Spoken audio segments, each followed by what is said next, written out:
Tapi Nabi Muhammad nggak pernah berbuat baik, Bang, tertulis di dalam Quran. Bahkan Beliau- ada, Bang, di At-Tahrim ya, dikatakan dia menggauli budaknya, diranjang istrinya sehingga sakit hati istrinya yang namanya Hafsah. Turunlah ayat At-Tahrim ayat 1 sampai 5. Oh, tidak benar seperti itu pemahaman. Betul, coba Bang cek Kodam, coba Justru tunjukkan saya dulu. tadi mendengar penjelasan Mbak sependapat. Artinya di dalam diri manusia itu ada mana sifat itu? keimanan, ada sifat At-Tahrim kehambaan. ayat 1 sampai 5 itu asbabul nuzulnya itu. Oh, At-Tahrim. ada, Bang. Loh, Tidak berarti seperti Bang Rama nggak pernah baca Quran ya? Tidak seperti itu At-Tahrim pemahaman. ayat Baca 1 Quran sampai saya. 5 asbabul 1. nuzulnya. Ada, Bang. Kenapa engkau? Ya, di Abasa ayat 1 sampai 3 mukanya asam sama orang buta. Ya Wahai mungkin Nabi, bagus. ini kah? karena Wahai kan Nabi. firmannya dari Tuhan kan artinya firman turun. Kalau Nabi melakukan kesalahan pun ditegur. Maka jangan begitu lagi, jangan diulang. Itu kan Berarti peringatan. Nabi berbuat baik nggak kalau ditegur? Pernah berbuat salah dan berbuat salah itu pun ditegur. Akhirnya kan untuk meluruskan akhlak semuanya. Coba Nah, itu yang kan- berbuat baik satu deh di Quran. Nah, iya tadi berbuat baik tadi kan artinya Nabi seperti menyampaikan bahwa manusia itu semua sama aja. Nggak ada dalilnya itu. Nabi Muhammad nggak pernah ngajarkan itu, Bang. Ada contoh bila menyatukan yang baik-baik, beliau kan sunnah. Ayatnya lah. Kerjakanlah seperti aku mengerjakan sesuatu ini, kata beliau. Kan yang baik-baik beliau mengerjakan ada. Kalau Abang mengatakan kerjakanlah seperti yang aku lakukan. Nah, ini ya contohnya ya. Dia menikahin Aisyah umur 6 Enggak, tahun yang dan baiknya, menggaulinya ya. 9 tahun. Apa itu baik? Kalau beliau menikah itu ada aturan dalam Islam. Kalau dalam Islam kan boleh berpoligami, Mbak. Itu sampai 4 orang, tapi harus Saya nggak dinikah. nanya. Saya nggak, loh, boleh poligami sampai 4 orang. Muhammad Boleh. itu istrinya 13, Bang. Makanya dalam Islam ini kan ada pemahaman, ada yang sifatnya tersirat, tersurat. Seperti Mbak tadi menjelaskan ada yang hakikat, ada yang tersurat. Nah, saya dapat menangkap keterangan Mbak tadi, adanya dalam diri Yesus tadi ada Tuhan Anak, Tuhan Bapa, Tuhan apa cerita. Mana ada Nah, saya bilang gitu, Tuhan Anak, Tuhan Bapa. Kau dalam nih. diri tadi ada Roh Kudus, ada Jahir, ada batin. Itu tuh kalau saya dapat menangkap itu memang seperti itu pemahaman dalam agama Islam. Jadi Nah, sifat ini Tuhan, Bang. sifat Tuhan ada pada diri kita, ada memang. Ini bang. Nih, wahai Nabi, dia berkali-kali ditegur loh. Mengapa engkau mengharamkan apa yang dihalalkan Allah bagimu? Engkau ingin menyenangkan hati istrimu. Allah Maha Mengampun dan Maha Penyayang. Ini tau nggak asbabul nuzulnya Quran ini, Bang? Karena Nabi Muhammad itu ketahuan, maaf ya, ngentauhid babunya Maria Kiptia di atas ranjang istrinya Hafsah. Sampai-sampai Hafsah ini sakit hati dan ngadu sama Aisyah. Nah, ini berduaan ini ngambek sama si Muhammad. Akhirnya diturunkan ayat ini. Udah gitu, dia katanya apa ya? Turun ayat lagi, terus gitu dia membayar apa gitu ya. Terus dia janji nggak akan menggauli lagi budak itu. Nah, setelahnya itu digauli lagi. Itu abang nggak tahu ini kelakuannya. Tidak seperti itu pemahaman. Oh enggak, saya ini bukan hadis ya, asbabul nuzulnya. Kalian boleh lihat ya. Kenapa turun ayat ini, At-Tahrim ini. Ayat 1 ini. Oh, saya nggak ngadi-ngadi. Tiap hari di room saya ini dibukain itu datanya. Ya, pemahamannya tidak seperti yang Mbak ceritakan gitu. Saya nggak memahami, saya cuman membacakan aja yang ada. Nggak ada, saya nggak nambah-nambahin, itu yang membacakan aja saya. Nah itu. Lalu di yang lain juga Pak, ya, dia itu menikahi istrinya Zaid. Si Zaid disuruh menceraikan istrinya, si Zainab. Terus abis itu dipakai sama si Muhammad tanpa apa? Tanpa mahar. Itu surah berapa itu Bang Raja Cekodam? Tentang Itu loh turun ayat kami nikahkan itu. Allah menikahkan, tiba-tiba Allah menikahkan si Muhammad sama si Zaid. Setelah Zaid 55. Al-Azab 31. Al-Ahzab. Itu abang udah baca belum Qurannya? Oke, nanti saya konfirmasi sama ustadz lah kalau Ya, umpamanya. catat ya. Al-Azab 31 sampai 36. Terus At-Tahrim ayat 1 sampai 5. Demikian pemahamannya atau bagaimana nanti kan. Nah, saya tidak mau lah artinya berdebat masalah itu. Enggak. Nanti- Enggak usah berdebat, Bang. Tapi Nah, yang nanti saya pahami tadi artinya kan masalah yang lain tadi, maksudnya pemahaman masalah Roh Kudus. Memang dalam diri kita ini kan artinya ada sifat ketuhanannya.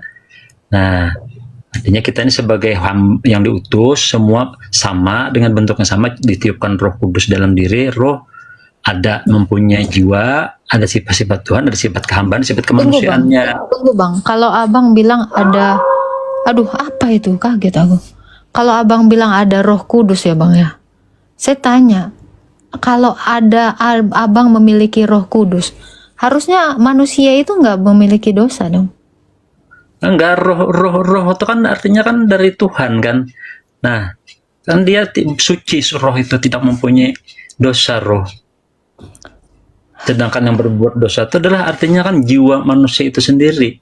Batang tubuh ini yang melakukan. Berarti Roh Kudus itu nggak ada dong di dalam diri Bapak abang? Roh Kudus bisa diperoleh dengan kita menyatu dengan Tuhan tadi kan. Loh, emangnya Tuhan, sebentar, emangnya hilangkan Tuhan sifat- bisa? Saya tanya, Tuhan itu kudus nggak Bang? Kudus, maha kudus. Iya, Maha bisa kudus. nggak Tuhan yang kudus bersatu dengan yang tidak kudus? Mbak saja kan dari pelajarannya kan Tuhan kan artinya bisa lahir bentuk manusia kan, manusia Yesus. Bang, bedakan roh kita manusia dengan Roh Kudus. Kalau Itu dua hal yang berbeda. kalau saya pemahamannya roh itu kan cuma satu tadi aja, roh sudah. Kalau roh abang itu roh manusia, bukan Roh Kudus. Beda. Roh Kudus itu adalah rohnya Allah. Karena Allah adalah kudus, maka rohnya kudus, disebut kudus. Kalau yang kita miliki ini adalah roh manusia. Kalau kami peristilahannya Mbak ada hayat, ada hayun itu kan. Kalau hayun Allah Di dalam punya Quran Tuhan. sendiri nggak ada Bang. Ruhul Kudus itu malah disebutnya Jibril ya Bang Cekodam ya. Dalam Iya, benar. Quran Jibril. Jibril. Loh, apa Anda memiliki Jibril di dalam diri Anda? Wow. Benar. Jadi yang ada itu adalah hayat dan hayun itu kan. Nah, kalau kita hayat, sifat Tuhan itu hayun. Apa hayun? Hayun itu yang maha hidup. Kita yang diberi hidup. Oke. Berarti Allah punya roh dong, punya roh. Yang maha hidup justru beliau yang meliputi seluruh roh, yang megang semua roh. Enggak, saya tanya, berarti Allah punya roh dong. Pemahaman saya tidak seperti itu, cuma dia Loh, yang memegang kalau kamu seluruh mengatakan dia hayun, ya dia yang memiliki roh, dia sumber roh memiliki. itu. Bukan dia bentuk roh, tapi dia Oke. memiliki. Logikanya gini ya Bang ya, logikanya gini. Bisa nggak Allah memberikan kamu roh kalau dia tidak punya roh? Dia yang memiliki. Saya nggak nanya itu. Bisa nggak Allah memberikan kamu roh kalau dia tidak punya roh? Justru kita ditiupkan roh darinya. Berarti Allah punya roh dong. Tapi dalam definisi roh Allah kan bukan roh. Ya iya memang, bukan roh manusia. Nggak ada yang bilang itu. Berarti Allah punya roh dong. Iya, maha roh tadi kan artinya. Jadi Jibril Hayun. itu malaikat atau ruh? Kalau malaikat itu Jibril itu malaikat atau Ruhul Kudus? malaikat ciptaan Allah. Kenapa di dalam Quranmu nggak ada kata Jibril, adanya Ruhul Kudus dalam kurung Jibril? Kenapa ruhnya Allah disebut Jibril di dalam Quranmu? Pernah tahu ini? Pernah tahu, cuma itu kan diperintah Allah kan diutus. Berarti Jibril itu adalah ruhnya Allah gitu. Bukan seperti itu Bang. Makanya kan Allah megang semua roh. Salah satu yang diperintahkan kan Jibril, diberi roh Loh. kudusnya. Berarti Jibril ini ruh atau malaikat? Malaikat, cuma kan disebut Oke. roh kudus yang suci. Di mana di Malaikat. dalam Quran ada kata Jibril? Hmm? Di mana di dalam Quran ada kata Jibril? Kurang tahu saya. Jibril itu nggak ada. Yang ada itu hanyalah tafsiran dalam kurung. Sementara kalau di dalam Quranmu itu disebutnya apa? Ruhul Kudus. Nah, makanya kata saya tadi kan ada dua tafsir kan dalam situ kan, ada yang tersurat tersirat pemahamannya. Bukan masalah tersurat tersirat, Bang. Memang Jadi nggak ada Jibril. Jibril itu kalian gini, itu bahasa-bahasa bukan penyampaian kepada Parama. Jibril itu malaikat atau ruh? makanya kan dalam bahasa-bahasa Quran ataupun bahasa-bahasa Injil pun kan pasti ada dalam bahasanya secara terlek ataupun bahasa secara hakikat tersiratnya itu loh.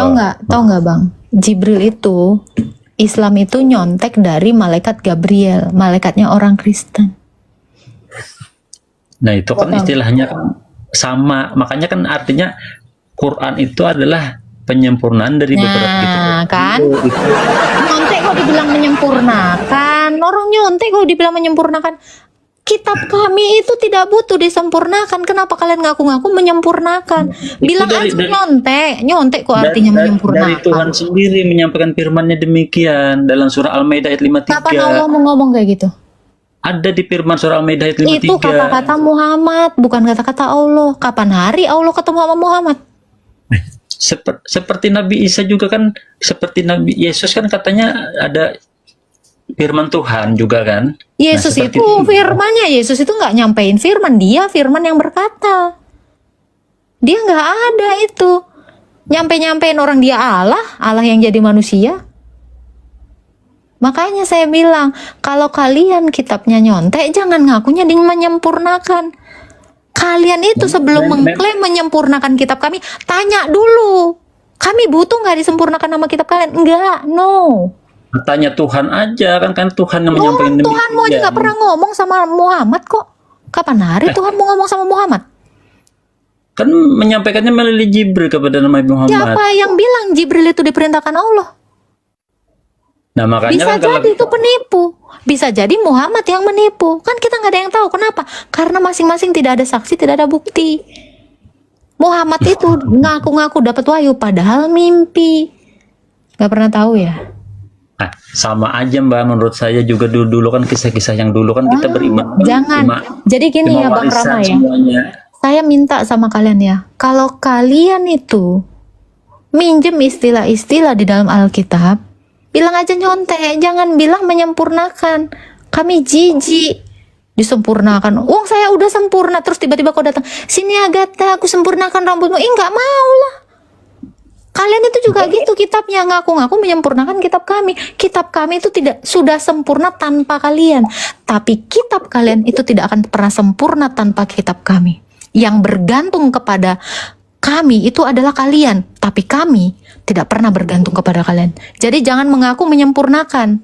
Tapi di endingnya Anda tidak punya. Ending apa? Ending apa? Ending penyempurnaannya kan apa memang lo kitab kami udah sempurna, ending apa coba? Saya tanya, ajaran apa lagi yang kami belum punya? Kalau pemahaman kami kan itu kan empat unsur itu kan. Ada Jabur, Taurat, Injil sama Manalah Jaburmu? Manalah Jaburmu? Bohong, Jabur kosong. Gak punya kalian. Ya. Di sini ya Bang ya. Di sini nggak pernah ada Jabur. Saya baca berkali-kali di sini nggak pernah ada Jabur. Ya, jangan ngaku-ngaku menyempurnakan ini. Jaburnya aja nggak ada. Jadi begini Mbak, maksud saya Mbak, kita kan tidak bisa mencari kitab yang berwujud seperti tulisan lagi sekarang. Tetapi kita semuanya dilarikan kepada diri yang ada, sudah yang ada yang mewujud ini. Jadi Jabur itu jahir kita batang tubuh. Jabur kok batang tubuh? Ini punya batang tubuh nggak? Punya batang tubuh nggak jasmani? Ada kan? Jabur itu adalah kitab pujiannya Daud, Mazmurnya Daud isinya. Nubuatannya Daud. Bukan batang tubuh. Aneh Ya, ini saya kasih tahu. Pak Rama, saya kasih tahu ya. Saya kasih tahu ini kitab kami yang namanya Alkitab ya. Biar kamu tahu ya. Taurat Musa itu berbicara tentang Yesus. Kitab nabi-nabi Ayub, Yunus, Yehosea, Yehezkiel, Yesaya itu berbicara tentang Yesus. Mazmur Daud bahkan bercerita tentang Yesus. Dan kitab-kitab Injil kami ini yang dituliskan para rasul itu bicara Yesus. Jadi jangan ngaku-ngaku menyempurnakan. Bapak nggak tahu. Semuanya, Mbak. semua tentang nabi-nabi diceritakan dalam Al-Quran, Coba termasuk di dalam Quranmu ada nggak Nabi Yesaya? Allahmu bahkan nggak kenal siapa Yesaya. Itu Mana? Nabi Isa. Bukan yang seperti Yesus, Nabi Isa alaihissalam. Hah? Isa itu orang apa? Saya tanya. Ayah di Bethlehem beliau lahir kan? Ah, Isa itu Islam. Dia kan bertuhankan kepada Allah kan? Iya, Isa itu Islam. Saya tidak mengatakan Islam, tapi agama beliau Esa Tauhid. Mana Allah. ada Yesus punya agama? Yesus saja nggak bawa agama. Hah? Sejak kapan Yesus itu beragama? Sejak kapan Yesus itu menyembah Allah? Allah baru lahir di abad 7. Jangan ngaku-ngaku. Murid Yesus saja nggak ada yang masuk Islam, Pak. Jijik. Murid Kata Yesus aku itu turun semuanya bentar kata ya. Mau Ya, terima ya, Bang. telepon dulu. Ada telepon Ya, masuk. Bang. Oke. Telepon damkar ya sama ambulan ya. Iya bang, jadi jangan bilang bang, Isa itu nyembah Allah. Kapan hari? Allahnya itu baru ada bang, Islam itu baru ada abad 7. Sementara menyembah Yesus itu adalah Allah yang mengambil kodrat manusia. kepada Tuhan yang Esa. Ya Tuhan, semua Tuhan Esa bang. Esa. Lo Esa yang mana dulu ini? Tunggal. Lo iya, semua juga satu itu. Tuhannya orang Hindu itu juga satu, Tuhannya orang Buddha itu juga satu dalam berbagai manifestasi. Nah, Allahmu ini Esa yang mana? Esa yang seperti itu Wisnu. Esa yang seperti apa? Karena semua Tuhan ngaku di dunia ini satu, Bang. Iblis pun gemetar mendengar itu. Nah, jadi satu yang mana ini? Allah kami juga satu. Yaitu Bapa. Allahnya orang Kristen itu satu. Di dalam 1 Korintus 8 ayat 6 Rasul Paulus juga mengajarkan Allah itu satu, Esa. Namun bagi kita hanya ada satu Allah saja, yaitu Bapa. Allah kami itu Bapa. Bukan Bapa Allah yang SWT. Enggak, Itu Bapak yang mana? Allah yang disembah Abraham, Ishak dan Yakub. Allah yang disembah oleh Musa. Allah yang disembah bangsa Israel. Musa itu bahkan nggak kenal Allah SWT itu siapa. Abraham apalagi, jauh. Loh, kok ketawa? Enggak Islam itu sama. gini bang, saya Sama tanya bang. Jangan bilang sama-sama dulu, bang. Abad 5 aja, abad 5 tahun 500-an, nggak ada satu bangsa ini yang beragama Islam. Allah itu belum dikenal. Ini kalau abang mau tahu fakta sejarah, jangan dibohongin Ustadz mulu bang. Enggak, makanya Bukan, dilahirkan betul. Islam untuk menyempurnakan Menyempurnakan apa? akidahnya. Akidah pemahaman. pagan Quraisy kan? Hah? Karena agama Islam itu lahir di Arab, di Mekah sana. Apa agama sebelum Islam? Pagan Quraisy. Makanya pagan Quraisy itu melakukan apa namanya? Talbiyah ya, tawaf di seputaran itu. Hubal ya itu dengan labbaik Allahumma hubal, kalian labbaik Allahumma labbaik. Nah itu sama. Jadi Islam ini menyempurnakan agama sebelumnya. Agama apa? Pagan Quraisy. Di Mekah sana adanya pagan Quraisy, bukan Kristen. Jadi jangan ngaku-ngaku. Boleh memang kalian mencatut nama nabi-nabi di bangsa Israel, tapi tidak bisa mengakui seenak itu. Abraham itu nggak kenal Allah SWT. Enggak, Abraham itu mengenal kalau Yesus. kitab itu bukan saya mencatat, itu kan memang dalam kitab sudah tercantum dalam situ kan, untuk merangkum semuanya kan di Quran itu. Saya kasih tahu ya bang ya, saya kasih tahu satu hal. Kitab kami ini ada, bukan diturunkan Allahmu. Ini adalah hasil dari tradisi suci gereja. Gereja lah yang mengkanon ini. Nggak ada itu ayat turun-turun. Biar abang tahu. Jadi jangan pernah mengatakan kitabmu menyempurnakan kitab kami. Kitab kami ini yang menulisnya adalah para rasul. Yang mengkanonnya adalah gereja. Kapan hari Allah ke gereja? Para rasul menurut saya itu dicetak sekarang, banyak perubahan-perubahan saya tahu. Wah, mau lari kau. Sekarang saya tanya, ini ada yang bilang ya, hasil wartawan nih. Armang, kamu naik, kalau kamu bilang ini kitab hasil wartawan, kenapa kitab wartawan ini dicontek sama Allahmu? Itu yang terdahulu. Jangan bilang terdahulu. Yang lama. Jangan. Rasul Paulus, Rasul Lukas itu nggak ada yang agama Islam, nggak ada yang kenal sama Allah. Yang menulis kitab kami ini para rasul, semuanya Kristen. Jangan bilang kalau kamu mengatakan ini kitab hasil ini ya, kitab hasil penyelidikan wartawan seperti yang dikatakan Juma. Kenapa Allah menyontek? Kenapa Allah membaca kitab hasil selidikannya Rasul Lukas? Kenapa? Kenapa ayat-ayat yang ditulis Yohanes, ayat-ayat yang ditulis Rasul Lukas, Rasul Paulus, bahkan beberapa rasul yang lainnya, kenapa ditulis di dalam Quran? Kenapa? Ini gak ada orang Islam di sini yang nulis ini, gak ada yang beragama Islam. Ya, jadi jangan sok-sokan mengatakan ini kita menyempurnakan kitab kami. Ini kalian aja Quran kalian aja nggak ada nama Hawa. Istrinya Ibrahim aja nggak tahu Allahmu. Istrinya Musa apalagi botak sariawan kalian cari. Nggak ada. Jadi jangan pernah ya Pak Rama ya mengatakan kitabmu itu menyempurnakan kitab kami, agamamu itu menyempurnakan agama kami. Ih, najis. Jangan. Ya. Kasih tahu sama Juma. Kalau memang kau mengatakan ini kitab hasil penyelidikan wartawan, Allahmu nyontek dari kitab wartawan. Ya, Kisah Para Rasul 10 ayat 15. Jadi At-Tahrim ayat 1. Lukas 1 ayat 42. Itu jadi Quranmu itu. Banyak yang dicontek. Malu dong.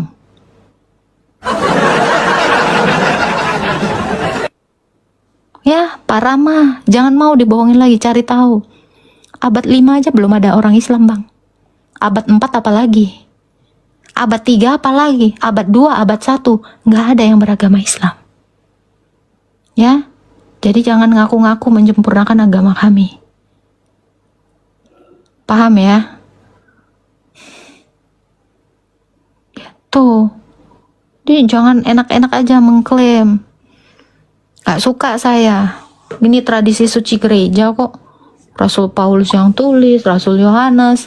Enak kali muncung kau mengklaim dari Allah. Menyempurnakan lagi. Udah nyontek. Hancur. Bikin malu. Tuh Bang Rama. Besok-besok cari tahu. Jangan aja. Selamat siang. Ya, tadi Pak Rama ini udah sempet bilang, kitab kalian udah diubah-ubah. Udah tahu diubah-ubah, masih dicontek. Hah? Nuduh-nuduh diubah tapi masih aja nebeng. Kalian gak akan kenal nama Yudas. Kalian gak akan kenal nama Yesaya. Gak akan kenal nama Daniel. Kenal apa-apa kalian?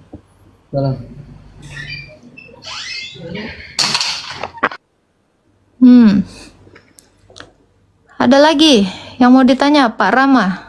Ya, agama kalian itu berdiri sendiri. Nabi kalian itu cuma satu, semata wayang. Enggak, tidak merubah-rubah, Mbak. Maksud saya itu Islam ini tidak menyontek, tetapi itu dikatakan oleh Tuhan bahwa Islam agama yang aku sempurnakan, bukan menyempurnakan agama Mbak, mau tatik agama Mbak, enggak. Tetapi bagi kami pemeluk kami sendiri. Udah diralat sekarang ya. Nah itu kalau artinya akan dinukum niadin bagi agama kalian itu yang kami itu Mbak. Coba ditunjukkan bagian mana yang dicontek. Berarti kan ada kesamaan. Jangan Sama disama-samain enggak? dong. Jangan disama-samain dong. Coba baca At-Tahrim ayat 1. Baca. Itu sama dengan Kisah Para Rasul 10 ayat 15. Persis nggak di situ? Ya dong, apa yang sudah dihalalkan oleh Allah, ini dibaca, dengar telinga kau. Apa yang sudah dinyatakan halal oleh Allah, jangan kau nyatakan haram. Oh, dicontek-contek. Coba baca At-Tahrim sana. Iya mana? Tunjukkan datanya. Yang Ya dicontek kau itu yang buka, mana? kau buka kok Quranmu itu. Kisah Para Rasul Enggak, 10. itu kan yang bilang dicontek, tunjukkan. Ini dari tadi udah saya baca. Kisah Para Rasul 10 ayat 15. Apa yang telah dinyatakan halal oleh Allah, jangan kau nyatakan haram. Itu ada di dalam At-Tahrim. Ayat 1. Denge kentah. Coba telingamu tuh. Udah dibacain kok coba. Lu baca kalau punya Quran. Jangan dijadiin ganjelan pintu. Cumci. Ya, dibaca. Jangan ngedengerin orang terus, baca sendiri, cari tahu sendiri. Kalau perlu kalian itu beli kitab orang Kristen, kalian bandingin tuh. Sekomprehensif apa kitab kami dibandingkan kitab kalian yang satu-satu ayat nggak jelas itu. Nanti 5 ayat nggak jelas, nggak nyambung.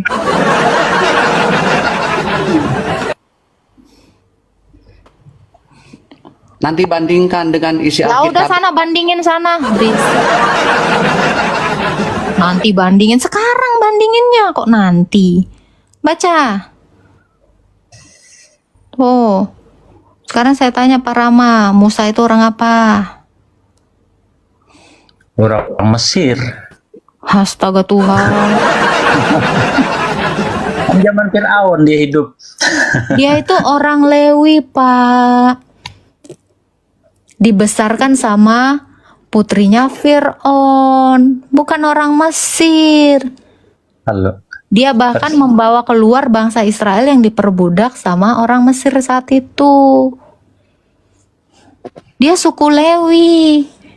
Nah ini Allah mau bahkan gak tahu. Arti Musa juga gak tahu Allah. Istrinya Musa pun dia gak tahu.